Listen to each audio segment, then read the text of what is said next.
So how can you unleash your business potential through care and compassion? A high care culture, in our opinion, is vital for building a long-term business. Without care, without compassion, how can you expect loyalty from your customers, from suppliers, or employees? Now, people are not stupid. They quickly work out whether a relationship is one-sided or purely transactional. Now, those relationships that are transactional don't tend to last. They're unstable. So if one bad thing happens, the relationship can break down or one party will just move on. But with care, with compassion, comes stability and loyalty in relationships. So even when things are tough, those relationships that are genuinely caring will endure. Now, this is just as true in business as it is in personal relationships. If you encourage all staff to treat suppliers, customers, and each other with compassion and care, then trusted and robust relationships form over time. And these will weather the storms that life will throw your way. What does this mean? This means doing the right thing over the easy thing, or even the most short-term profitable thing. There's always a temptation to make the decision that's going to make you a quick buck in the short term. This is often costly in the long term, though. So a caring and compassionate strategy pays off over time as people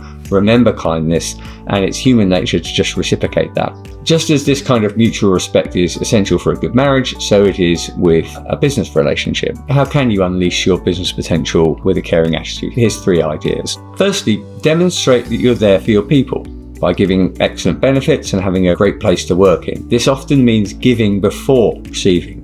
If you support people when they're having a tough time outside of work or they need a little bit of extra help, then they will return the favour. Trust needs to be demonstrated with practical action. Fancy words, mission statements are all fine and dandy, but actual tangible demonstrations of care will almost always be returned in the future. Caring is kind of infectious like that. Second idea is never punish people for doing the right thing, even if it's not the most profitable thing. Now, this can be a tough call sometimes when there's targets to meet, for example. We all have financial pressures to hit the numbers, but we need to remember the bigger picture and the long-term strategy. Hitting the numbers at the expense of ethics is always a long-term losing strategy. And the third idea is simply don't work with people that do not return your kindness, even if that means a loss of profit. Most people will return kindness, but not everyone is nice in this world, and bad apples who are unable to get with the caring and compassionate program must be ejected fairly ruthlessly from a business, whether they're suppliers, customers, or employees. The good thing about a genuine caring culture is that when it's strong, it tends to naturally weed out these quite rare bad apples. If someone comes in and disrupts the harmony of a group, then the group tends to reject them. A caring culture in that way immunizes the company from bad actors. This was a video in our series on unleashing business potential through people power. We hope you found it useful.